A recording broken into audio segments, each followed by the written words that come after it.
Seorang lelaki yang telah dikafani, tubuhnya dingin, sudah dimasukkan ke dalam liang kubur, tiba-tiba hidup kembali.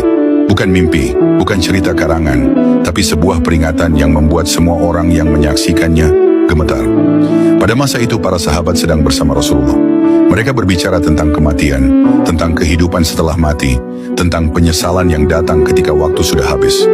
Namun sebagian manusia masih meremehkan. Mereka bertanya-tanya, apakah orang mati benar-benar bisa kembali hidup? Apakah hari kebangkitan itu nyata? Tiba-tiba datang seorang laki-laki musyrik. Ia tersenyum mengejek. Ia berkata dengan nada meremehkan, "Wahai Muhammad, kalau manusia mati dan kembali jadi tanah, bagaimana mereka bisa hidup lagi? Mana mungkin seseorang bisa kembali setelah tubuhnya hancur?" Suasananya tegang. Sebagian sahabat menunduk, tak ingin terpancing. Tetapi tatapan mereka penuh amarah. Para sahabat menggenggam tangan mereka. Hati mereka panas mendengar ucapan itu. Namun Rasulullah tetap tenang, beliau selalu tenang. Dengan lembut beliau berkata, "Kalian ingin melihat tanda kekuasaan Allah?" Semua terdiam. Rasulullah mendekati jenazah seorang lelaki yang baru saja dimandikan. Tubuhnya sudah dibungkus kain kafan. Tak ada napas, tak ada gerakan.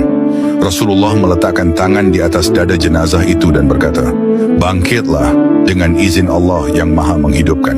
Dan seketika itu, kain kafan itu bergerak, jari-jarinya bergetar. Lalu lelaki itu membuka matanya. Semua orang terkejut. Ada yang mundur ketakutan, ada yang menangis, ada yang jatuh berlutut. Lelaki yang baru saja mati itu berkata dengan suara terbata, "Wahai Rasulullah, kembalikan aku ke dunia. Aku ingin satu kesempatan untuk beramal. Satu saja." Suasana hening, semua menyadari itu adalah suara penyesalan dari seseorang yang telah melihat kebenaran setelah ajal. Tapi Rasulullah menjawab dengan suara penuh hikmah, "Kesempatan itu diberikan sebelum kematian. Setelah kematian, tidak ada kembali, kecuali atas izin Allah untuk menjadi pelajaran bagi yang hidup."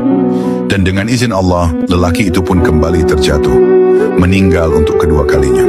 Rasulullah menatap para sahabat dan berkata, "Inilah keadaan manusia ketika ajal menjemputnya. Mereka ingin kembali, mereka ingin memperbaiki amal, tetapi kesempatannya telah habis. Maka beramallah sebelum datang kematian, sebelum kalian meminta kembali dan tidak diberi kesempatan." Dari peristiwa itu kita belajar satu hal besar. Penyesalan terbesar manusia datang ketika napas terakhir terlepas. Saat itu mereka baru memahami betapa berharganya waktu di dunia. Tapi kesempatan itu